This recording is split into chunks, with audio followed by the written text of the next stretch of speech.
You are a human being before all else. An essential to introspection is to be open-minded in attempts to dismiss any prior bias. You must acknowledge yourself for who and what you are, a human being. Omit the inter-ethnic conflicts of the world. Disregard gender bias as well, for we are all part of a single race, the human race.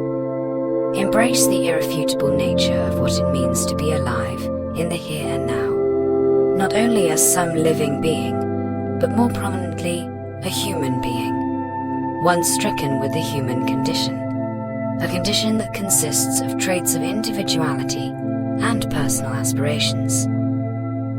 We are all subjects of the inherent bias of our ego's deceptive perception.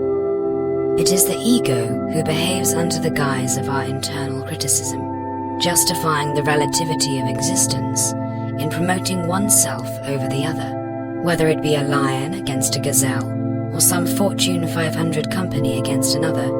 Nature establishes the quality of egocentricity as a mechanism for survival at its fittest, whose survival is predicated on the longevity of the physical self against the sanity of the conscious state. For life itself exists as a dual manifestation of both a physical body and a spiritual mind.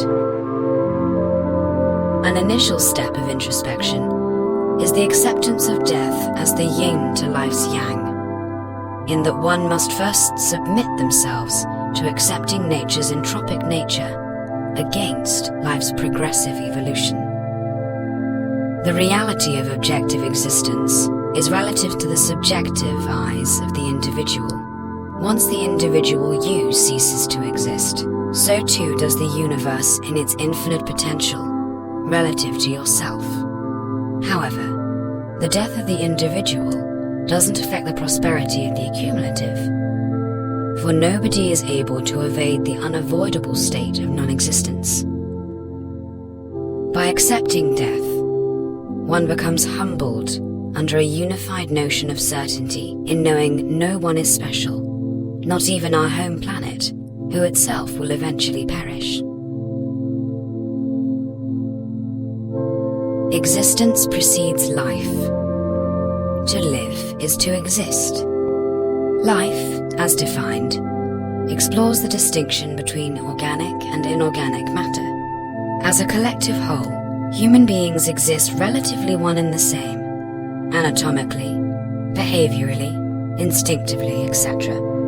Only as individuals do we vary by the basis of our human condition. Time has allowed for us to acknowledge our disparateness. The ability to accept the subjective nature of oneself against the backdrop of nature's objectivity, whose subjective qualities of individuality and personal aspiration grant idiosyncratic attributes of distinction. Basic, however so complex, qualities that make you, well, you. You, the individual, who is infinite in potential, one who exists within the confines of some finite construct.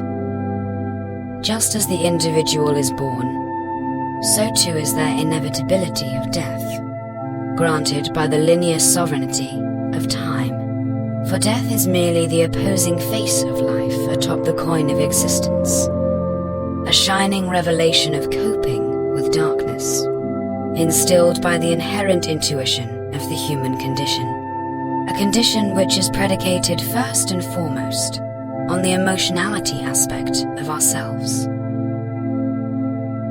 Every individual has a concise set of personal beliefs and values based on the development of their own intuition. This personal intuition, in a sense, is the gradual growth of one's psyche over time from experience, a result of the nurturing of one's innate nature, molded by environmental influence. How the individual perceives beauty, processes value, justifies morality, and acknowledges life as a whole. The characteristics of individuality which we are all comprised of, for no one individual is superior than the other, just as no one individual is inferior. The equality of life stems from the shared wisdom of conscientiousness, an appreciation for being alive, here and now, while understanding we are all destined for death. Whether one identifies under Christianity, Islam, Judaism, Hinduism, Buddhism, etc., you must acknowledge the fact that you are a human being before all else. Culturally, we are surely different, but anatomically, we are one and the same, a species who behaves as one. One who is part of a whole systematic cycle of life, growth, development, and an inevitable death. Yet, the division of man still exists.